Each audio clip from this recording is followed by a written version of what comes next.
തെരഞ്ഞെടുപ്പിലൊക്കെ തോറ്റ CPM-ന് ഇനിയിപ്പോൾ പിടിച്ചു നിൽക്കാനായിട്ട് വീടുകൾ തോറിയുള്ള കയറി ഇറങ്ങി സംസാരിക്കുക എന്നുള്ളത് നിവർത്തിയുള്ളൂ. അപ്പോൾ വലിയ തിരിച്ചടി നേരിട്ടുന്നവർ സ്വയം മനസ്സിലാക്കി കഴിഞ്ഞു. ഇനി വീട്ടിൽ കയറിയ ആൾക്കാരെ വീടുകളിൽ കയറിയിട്ട് എന്ത് പറഞ്ഞ് മനസ്സിലാക്കാനാണ്? മുമ്പൊരു വീഡിയോ ഇവിടെ ചെയ്തപ്പോൾ അന്ന് ഞാൻ പറഞ്ഞൊരു കാര്യമുണ്ട്. CPM ഇനി എന്താ ചെയ്യാൻ പോണം? CPM അന്ന് തന്നെ ഇലക്ഷൻ റിസൾട്ട് വന്ന അന്ന് CPM-ന്റെ സംസ്ഥാന സെക്രട്ടറി ഗോവിന്ദൻ മാസ്റ്റർ പറഞ്ഞൊരു കാര്യം, വീടുകൾ തോറും കയറി ഇറങ്ങി ഞങ്ങൾ കാര്യങ്ങൾ പറയും എന്നുള്ളതാണ്. രാഷ്ട്രീയ പ്രവർത്തനം, CPM-ന്റെ രാഷ്ട്രീയ പ്രവർത്തനത്തിൻ്റെ ഒരു രീതി അതാണ്. അവർ എപ്പോഴൊക്കെ പ്രതിസന്ധി ആയിട്ടുള്ളോ അപ്പോഴൊക്കെ അവരുടെ അണികളുടെയും അനുഭാവികളുടെയും വീട്ടിലെത്തും, അവിടെ കാര്യം പറയും. അവർ രാഷ്ട്രീയ വിശദീകരണ യോഗങ്ങളെല്ലാവർക്കും സംഘടിപ്പിക്കും. ജനങ്ങളിലേക്ക് ഇതിൽ പ്രവർത്തകർ വഴി മെസ്സേജ് മാക്സ് എത്തിക്കാവുന്നു. ഇത് നോർമൽ അവരുടെ രീതിയാണ്. എന്താണ് സംഭവിച്ചതെന്ന് ചോദിച്ചാൽ അവർ പ്രതീക്ഷിക്കാത്തൊരു തിരിച്ചടി ഉണ്ടായി. രാഷ്ട്രീയമായിട്ട് കാര്യങ്ങൾ വിശകലനം ചെയ്യുമ്പം CPM-ന് ഇത്രയും വലിയ പരാജയം ഉണ്ടാകുമെന്ന് ഞാൻ പ്രതീക്ഷിക്കാത്തതിന് കാരണം നോർമലി CPM-ന്റെ ഹാർഡ് കോർ വോട്ടുകൾ അവരുടെ നഷ്ടപ്പെട്ടു പോകും എന്ന് ഞാൻ കരുതിയില്ല. ഏതാണ് ഈ ഹാർഡ് കോർ വോട്ട് എന്ന് ചോദിച്ചാൽ CPM-ന്റെ ഹിന്ദു വോട്ടുകളാണ്. CPM-ന്റെ മുസ്ലിം വോട്ടുകൾ ഓൾറെഡി നഷ്ടപ്പെട്ടു കഴിഞ്ഞ ലോക്സഭാ ഇലക്ഷൻ സമയത്ത് തന്നെ പോയി. പക്ഷേ ശബരിമല വിഷയം വന്നപ്പോൾ CPM-ന്റെ ഒപ്പം ഉറച്ചു നിന്ന ഈഴ വോട്ടുകളുണ്ട്, നായർ വോട്ടുകളുണ്ട്, ദളിത് സമൂഹത്തിൻ്റെ വോട്ടുകളുണ്ട്. ഇതെല്ലാം വെളിയിലേക്ക് പോകാൻ തുടങ്ങി. അത് പല വഴിക്ക് പോയിട്ട് ചിലയിടത്ത് BJP-ക്ക് പോയി, ചിലയിടത്ത് UDF-ന് പോയി. പ്രതിഷേധമാണ്, അവരുടെ തന്നെ അണികളുടെ പ്രതിഷേധം. അതിൽ തന്നെ സ്ത്രീകളാണ് ഏറ്റവും കൂടുതൽ CPM അനുഭാവി കുടുംബങ്ങളിൽ, CPM പ്രവർത്തക കുടുംബങ്ങളിലെ സ്ത്രീകളാണ് അവർ പുറത്തേക്ക് വോട്ടിരിക്കുന്നത്. ഇത് CPM നേരിടുന്ന ഒരു വലിയ പ്രതിസന്ധിയാണ്. അതായത് എൻ്റെ അഭിപ്രായത്തിൽ CPM-ന് ഇന്നവരെയുള്ള ചരിത്രത്തിലെ ഏറ്റവും വലിയ പ്രതിസന്ധി എന്ന് പറഞ്ഞത് അവരുടെ സ്വന്തം വോട്ട് ബാങ്കുകൾ ആയിട്ടുള്ള കുടുംബങ്ങളിലെ ആൾക്കാർ അവർക്കെതിരെ വോട്ട് ചെയ്യുന്നു എന്നുള്ളതാണ്. അങ്ങനെയെങ്കിൽ ചരിത്രത്തിലെ ഏറ്റവും വലിയ പ്രതിസന്ധിയിലാണ് CPM. ഇതിൽ നിന്ന് മറികടക്കണമെങ്കിൽ അവരെ സംബന്ധിച്ച് അതിനെ എപ്പോഴും അവരെടുക്കുന്ന വഴി വെച്ചാൽ ഡയറക്റ്റ് കോൺടാക്റ്റ് ആൻഡ് കൺവിൻസിങ് എന്നുള്ളതാണ്. അവർ നേരിട്ട് ചെല്ലും, ആൾക്കാരുമായിട്ട് സംസാരിക്കും. പണ്ട് രണ്ട് രീതിയുണ്ട്. പണ്ട് പ്രക്ഷോഭങ്ങളുണ്ട്. ഇപ്പം ഭരിക്കുമ്പോൾ പ്രക്ഷോഭം മിനിമേ പറ്റുള്ളൂ. എങ്കിലും CPM പ്രഖ്യാപിച്ചിട്ടുണ്ട് പ്രക്ഷോഭം ഉണ്ടാവും. അപ്പോൾ എന്തായിരിക്കും പ്രക്ഷോഭം? കോൺഗ്രസിനെതിരെ പ്രക്ഷോഭം നടത്താൻ പറ്റില്ല. ഇവരെ തോപ്പിച്ചത് കൂടുതലും കോൺഗ്രസ്സുകാരാണെങ്കിലും കോൺഗ്രസിനെതിരെ പറ്റില്ല. അപ്പോൾ പ്രക്ഷോഭം BJP-ക്ക് എതിരെയായിരിക്കും. കേന്ദ്രത്തിനെതിരെ പ്രക്ഷോഭം. അതുകൊണ്ട് നമുക്ക് കേരളം മാത്രം നടത്തുന്ന ഭാരത് ബന്ധോ പോലുള്ള സംഭവങ്ങൾ, അതാണല്ലോ സ്ഥിരം സംഭവിക്കുന്നത്. അങ്ങനെയുള്ളത് വരാം. പിന്നെ പോസ്റ്റ് ഓഫീസുകളുടെ പിന്നിൽ സമരങ്ങൾ. പിന്നെ അഡീഷണലി പറയുകയാണെങ്കിൽ അവർക്ക് പുതിയൊരു സമരമുഖം തുറക്കാൻ വേണ്ടിയിട്ടൊരു സാധനം കിട്ടി. ഇനിയിപ്പോൾ തിരുവനന്തപുരം കോർപ്പറേഷന് വേണ്ടി സമരം നടത്താം. കാരണം എതിരാളിയുടെ ആയല്ലോ. അവിടെ എന്തായാലും രാഷ്ട്രീയമായിട്ട് കോർപ്പറേഷനും CPM-ന്റെ ഇപ്പോൾ MLA-മാരും ഒക്കെ രണ്ട് തട്ടിൽ നിൽക്കുകയാണ്. ഇവർ തമ്മിലുള്ള ആശയ സംഘർഷം മുന്നിലുണ്ട്. ഇനി അത് സമരം കൂടി ആയാൽ മതി. അപ്പോൾ CPM ആ രീതിയിൽ അത് ഏറ്റെടുക്കാനുള്ള സാധ്യത അവിടെ കാണുന്നുണ്ട്. കോർപ്പറേഷൻ ഭരിക്കുന്നവർക്ക് സമരം, സത്യം പറഞ്ഞാൽ അടുത്തൊരു വർഷത്തേക്കെങ്കിലും CPM-ന് സമരം ചെയ്യാനുള്ള അത്ര വകുപ്പ് കോർപ്പറേഷൻകാർക്കുണ്ട്. ഇപ്പം BJP-ക്ക് ആര്യ രാജേന്ദ്രൻ എന്ന് പറയുന്ന ആളിൻ്റെ ഭരണമികവ് കൊണ്ടാണ് വെള്ളിത്താരത്തിൽ വെച്ച പോലെ കോർപ്പറേഷൻ ഭരണം BJP-യുടെ കയ്യിൽ കിട്ടിയതെന്ന് പറയാതിരിക്കാൻ പറ്റില്ല. അക്കൂട്ടത്തിൽ ശബരിമലയും കൂടെ സഹായിച്ചിട്ടുണ്ട്, ഇല്ലാന്നല്ല. തിരുവനന്തപുരത്ത് കോർപ്പറേഷനിലെ എത്രയോ വാർഡുകൾ BJP ജയിക്കാതിരിക്കാൻ വേണ്ടി അവർ പുനഃക്രമീകരിച്ചു. കേരളം മുഴുവൻ അത് ചെയ്തിട്ടുണ്ട്. ഇത്തവണ പല സിറ്റിംഗ് വാർഡുകളിലും BJP തോറ്റുപോയത് CPM ഉണ്ടാക്കിയ പുനഃക്രമീകരണം കാരണം. പക്ഷേ തിരുവനന്തപുരത്ത് പല കൗൺസിലും ചെയ്തേക്കുന്നത് അവരങ്ങനെ ചെയ്തെങ്കിൽ പോലും BJP അവിടെ ജയിച്ചു. അവരെക്കൊണ്ട് പരാജയപ്പെടുത്താൻ പറ്റിയില്ല. വേണമെങ്കിൽ UDF ജയിച്ചോട്ടെ എന്ന് പോലും ചിന്തിച്ച് അവർ വെട്ടിക്കൂട്ടി മാറ്റി വെച്ചിട്ടുണ്ട്. പക്ഷേ അതുകൊണ്ടൊന്നും കാര്യം ഉണ്ടായില്ല. അവിടെയൊക്കെ BJP തന്നെ ജയിച്ചു. കാരണം ജനരോഷം എന്ന് പറയുന്നത് അവിടെ അമിതമായിരുന്നു. 2-3 കാര്യങ്ങളാണ്. ഒന്ന്, ആര്യ രാജേന്ദ്രൻ എന്നുള്ള മേയറിനെ തിരുവനന്തപുരക്കാർക്ക് സഹിക്കാവുന്നതിന് അപ്പുറം സഹിച്ചു. അതൊന്ന്. പിന്നെ പൊതുവെ സംസ്ഥാനത്തെ ഭരണത്തോടുള്ള പല എതിർപ്പുകൾ, അതിന് പല കാര്യങ്ങളുണ്ട്. നാട്ടുകാരുടെ ക്ഷേമനിധി ഇറങ്ങി വെച്ച വിഷയമുണ്ട്, പെൻഷൻ കിട്ടാണ്ട് പോയ വിഷയമുണ്ട്, KSRTC-യിലെ ശമ്പള പ്രശ്നങ്ങളുണ്ട്, സർക്കാർ ഉദ്യോഗസ്ഥർക്ക് അതൊക്കെ കൊണ്ടുള്ള അതൃപ്തികളുണ്ട്. പിന്നെ നോക്കുമ്പോഴത്തേക്കും കറണ്ട് ചാർജ് പണ്ടത്തെ പോലെയൊക്കെയാണ്, തോന്നുന്ന പോലെയൊക്കെ കൂടി വരും. അപ്പോൾ ഇങ്ങനെയുള്ള എത്രയോ കാര്യങ്ങളാണ് മുന്നിൽ കിടക്കുന്നത്. ഇതെല്ലാം എവിടെയെങ്കിലും ജനരോഷം പ്രതിഫലിക്കില്ല.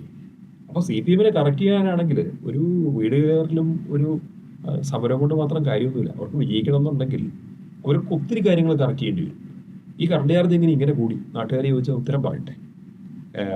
ഇവർ ടെക്നിക്കലി ഓരോന്ന് പറയുമായിരിക്കും. പക്ഷേ ജനങ്ങളെ പണം കൊടുക്കുന്ന ജനങ്ങളുടെ മുന്നിൽ എന്തുകൊണ്ട് കറണ്ട് ചാർജ് കൂടി എന്നതിന് ഉത്തരം പറയണ്ടേ. കുറയ്ക്കുകയോ ഇല്ലയോ എന്ന് പറയണ്ടേ. സംസ്ഥാനം എങ്ങനെ ഖജനാവ് കാര്യമായി പോയി എന്ന് പറയണ്ടേ.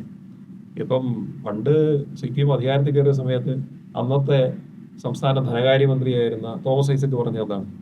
ഖജനാവിൽ പൂച്ച വെറ്റ് കിടക്കുക, ഇപ്പം പറയേണ്ടി വരും മരപ്പട്ടി വെറ്റ് കിടക്കുക. ഇതാണ് അവസ്ഥ. പണമുണ്ടോ? ഇല്ല. കടമെടുപ്പിൽ കൂടിയാണ് സംസ്ഥാനം മുന്നോട്ട് പോകുന്നത്. ഈ സംസ്ഥാനത്തിന് സാമ്പത്തികമായിട്ട് അഭിമാനിക്കാൻ തോന്നുന്നു. ഈ സംസ്ഥാനത്തിൻ്റെ സ്വന്തം വ്യവസായങ്ങൾ ഏതാണുള്ളത്. അപ്പോൾ മനോഹരമായ ഇംഗ്ലീഷ് വഴി സംസ്ഥാനത്തിൻ്റെ വിദ്യാഭ്യാസ നിലവാരത്തെക്കുറിച്ചൊക്കെ ചില നേതാക്കന്മാരും സംസാരിച്ച് ബഹുമാനിക്കുന്നത് നമ്മൾ കണ്ടു അല്ലേ. അപ്പോൾ ചുരുക്കി പറഞ്ഞാൽ ഇവിടുത്തെ കൃഷി, കേരളം എന്നാൽ പണ്ട് ഒരു കാർഷിക സംസ്ഥാനമാണ്. ഇവിടുത്തെ കൃഷിയുടെ ഇപ്പോഴത്തെ അവസ്ഥ എന്താ? ഇവിടെ വ്യവസായങ്ങൾ ഒരു കാലത്ത് തുടങ്ങിയിരുന്നു. വ്യവസായങ്ങളുടെ അവസ്ഥ എന്താണ്? വിദ്യാഭ്യാസം കൊണ്ട് മികച്ചു നിന്ന ഇന്ത്യയിലെ നമ്പർ 1 ആയിരുന്ന ഒരു സംസ്ഥാനം, വിദ്യാഭ്യാസത്തിൻ്റെ ഇപ്പോഴത്തെ അവസ്ഥ എന്താണ്? വിദ്യാഭ്യാസം എന്ന് പറയുമ്പം എല്ലാവർക്കും എഴുതാനും വായിക്കാനും അറിയുന്നു എന്നുള്ളതല്ല വിദ്യാഭ്യാസം. ലോക നിലവാരത്തിൽ ഇവിടുത്തെ ആൾക്കാർ 2 കാര്യങ്ങളാണ്, 2 അല്ല 3 കാര്യങ്ങളാണ്. ഒന്ന്, വേണ്ടുന്ന വിദ്യാഭ്യാസം ഉണ്ടോ. 2, ഈ വിദ്യാഭ്യാസത്തിന് ശേഷം അവന് ജോലി ചെയ്യാനുള്ള എക്സ്പീരിയൻസ് കിട്ടുന്നുണ്ടോ. 3ാമത്തത്, അവനൊരു ജോലി കയറാനുള്ള സ്കില്ലുണ്ട്. 3 കാര്യങ്ങളാണ്. ഈ 3 കാര്യങ്ങളിൽ നമ്മളിപ്പോൾ എവിടെയാണ് നിൽക്കുന്നത്? ഒരു ചോദ്യമാണ്. നമ്മൾ നാഷണൽ ലെവലിൽ എത്ര പേര് സിവിൽ സർവീസിൽ ഇവിടുന്ന് കയറും? അതുപോലെ തന്നെ ഇവിടുന്ന് എത്ര സ്റ്റാർട്ടപ്പുകൾ ഉണ്ടാകും? ഒരു ചോദ്യമാണ്. അപ്പം വിദ്യാഭ്യാസം എന്ന് പറയുന്നത് ഗുമസ്തപ്പണിക്ക് മാത്രമുള്ളതല്ലല്ലോ. അവിടെ പുതിയ പുതിയ ചെറുപ്പക്കാരുടെ സ്വപ്നങ്ങൾ, ഇന്നത്തെ ചെറുപ്പക്കാരുടെ സ്വപ്നങ്ങൾ എന്ന് പറഞ്ഞാൽ ഒരു കമ്പനി സ്ഥാപിക്കുക, അതിൻ്റെ CEO ആവുക എന്നുള്ളത്. ഇതിനൊക്കെയുള്ള അടിസ്ഥാന സൗകര്യം ഇവിടെ ഒരുക്കി കൊടുത്തിട്ടുണ്ട്. ഇതെല്ലാം വിദ്യാഭ്യാസം എന്ന് പറഞ്ഞാൽ വലിയൊരു ബൃഹത്തായ മേഖലയായിട്ട് ബന്ധപ്പെട്ടിരിക്കുന്ന ചോദ്യങ്ങളാണ്. ഇങ്ങനത്തെ അനേകം ചോദ്യങ്ങൾ ചോദിക്കാൻ പോകുന്ന ആരൊക്കെയാണ്? ഇവിടുത്തെ കർഷകന് ചോദിക്കാൻ ചോദ്യമുണ്ട്. എൻ്റെ നെല്ലിന് താങ്ങുവില കിട്ടുന്നുണ്ടോ? എൻ്റെ നെല്ല് പാടത്തിൻ്റെ കരയിൽ കിടന്ന് മുളച്ചു പോവാണ്. ഇത്തരം ചോദ്യങ്ങളിൽ ഇവിടെ വിൽക്കാനുള്ള തേങ്ങയ്ക്ക് വില കിട്ടുന്നുണ്ടോ? മറ്റു സാധനങ്ങൾ ഇപ്പോഴും നമ്മൾ എന്തുകൊണ്ട് എത്രമാത്രം കോടിക്കണക്കിന് രൂപ തമിഴ്നാടിൻ്റെ കർണാടകത്തിന് ആന്ധ്രയ്ക്ക് കൊടുത്തിട്ടാണ് ഭക്ഷ്യവസ്തുക്കൾ ഇങ്ങോട്ട് കൊണ്ടുവരുന്നത്? നമ്മുടെ സ്വയം പര്യാപ്തത ഒന്നും ഇല്ലാണ്ടായി. അത് തിരിച്ചു കൊണ്ടുവരാൻ എന്തെങ്കിലും ശ്രമം നടക്കുന്നുണ്ടോ? തരിശായ പാടങ്ങളിലേക്ക് നെൽകൃഷി വീണ്ടും വരുന്നുണ്ടോ? പണ്ട് നെൽകൃഷി ഇല്ലാണ്ടായപ്പം അവിടെ വച്ചിരുന്ന തെങ്ങും വാഴയും വെട്ടിനിരത്തിൽ നടത്തിയ പാരമ്പര്യം CPM-നുണ്ട്. വെട്ടി നിരത്തിയെടുത്ത് നെല്ല് വീണ്ടും വന്നോ? ഒരു ചോദ്യമാണ്. ജനങ്ങൾക്ക് ചോദിക്കാൻ നിരവധി ചോദ്യങ്ങളില്ലേ? അപ്പം വ്യവസായങ്ങൾ പൂട്ടിപ്പോയതല്ലാതെ പുതിയ വ്യവസായങ്ങൾ വന്നോ എന്ന് ചോദിക്കട്ടെ. അപ്പം വ്യവസായം വന്നു എന്ന് പറയാനായിട്ട് പണ്ട് CPM ചെയ്ത പോലെ, കഴിഞ്ഞ വർഷം ചെയ്ത പോലെ എത്ര പേര് തയ്യക്കട തുടങ്ങി, എത്ര പേര് തേപ്പുകട തുടങ്ങി, ഇതല്ലല്ലോ വേണ്ടത്. അതിനപ്പുറത്തേക്ക് കുറേ കാര്യങ്ങളില്ലേ.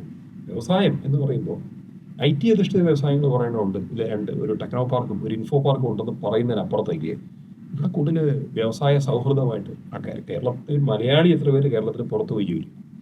അതുപോലെ തന്നെ കേരളം വിട്ട് യുവജനത പുറത്തേക്ക് പോകും.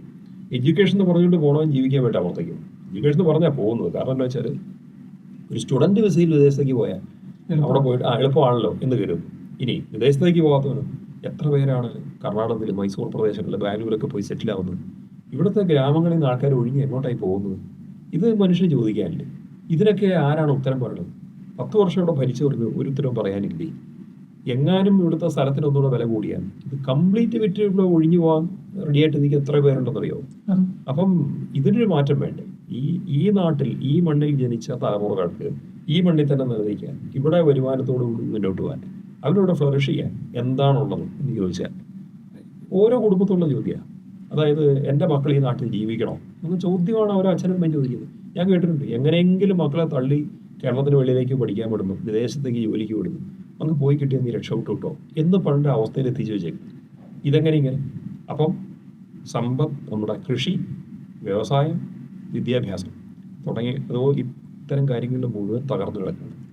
ഇതിനൊക്കെ അപ്പുറം ഉന്മേക്കൊരുവരുടെ അവസാനം ജനങ്ങൾക്ക് ഇവിടെ പാവപ്പെട്ട മനുഷ്യൻ്റെ ദൈവമാണ് അയ്യപ്പൻ. അയ്യപ്പൻ്റെ സ്വർണം കവർന്നു എന്നാണ് പറയുന്നത്. ഇതിനും ചോദ്യമുണ്ട്. ഓരോ വീട്ടിലും കഴിഞ്ഞ പഞ്ചായത്ത് ഇലക്ഷനിലും വീട് തോറും പ്രചരണം നടക്കുമ്പോൾ CPM പ്രവർത്തകരുടെ സ്ത്രീകൾ ചോദിച്ചാൽ എന്തിനാ അയ്യപ്പൻ്റെ സ്വർണം കട്ടെ? അപ്പോൾ അതിനുത്തരം പറയണ്ടേ?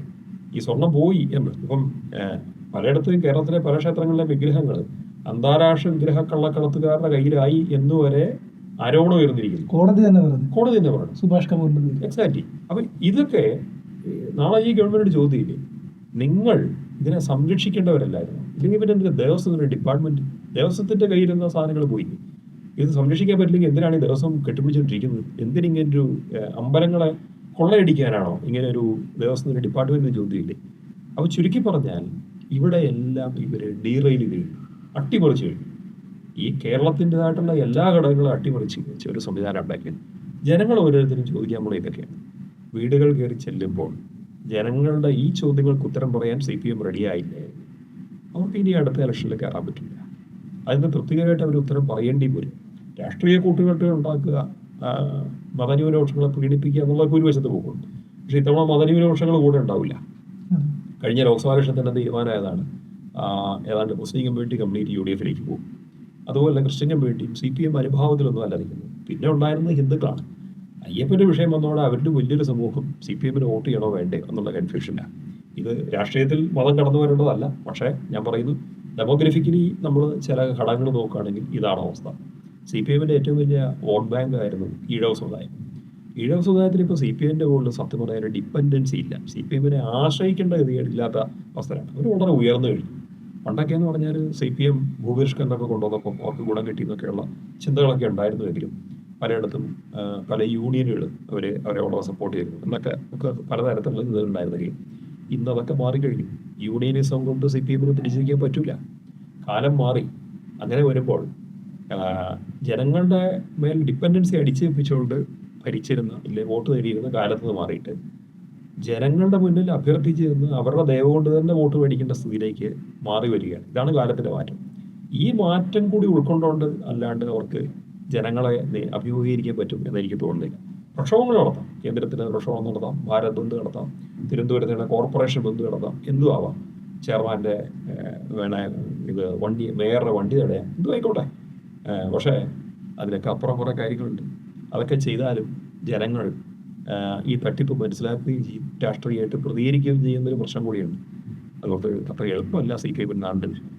CPM-ന് ഞാനിപ്പോൾ എഴുതി തള്ളുന്നില്ല, അത് വേറൊരു കാര്യമാണ്. കാരണം ഇവിടുത്തെ പഞ്ചായത്ത് ഇലക്ഷൻ്റെ സ്ഥിതി നോക്കുകയാണെങ്കിലും 7 ജില്ലാ പഞ്ചായത്ത് UDF-നും 7 LDF-നും, അതിനകത്തെ കൗൺസിലുകളുടെ ഡിവിഷൻസിൻ്റെ നോക്കുകയാണെങ്കിൽ ഒരുപക്ഷെ തൽക്കാലം ഭൂരിപക്ഷം UDF-നുണ്ട്, ഇല്ല എന്ന് പറയാൻ പറ്റില്ല. അവർ 80 സീറ്റ് വരെ അവർക്ക് വേണം കിട്ടാം.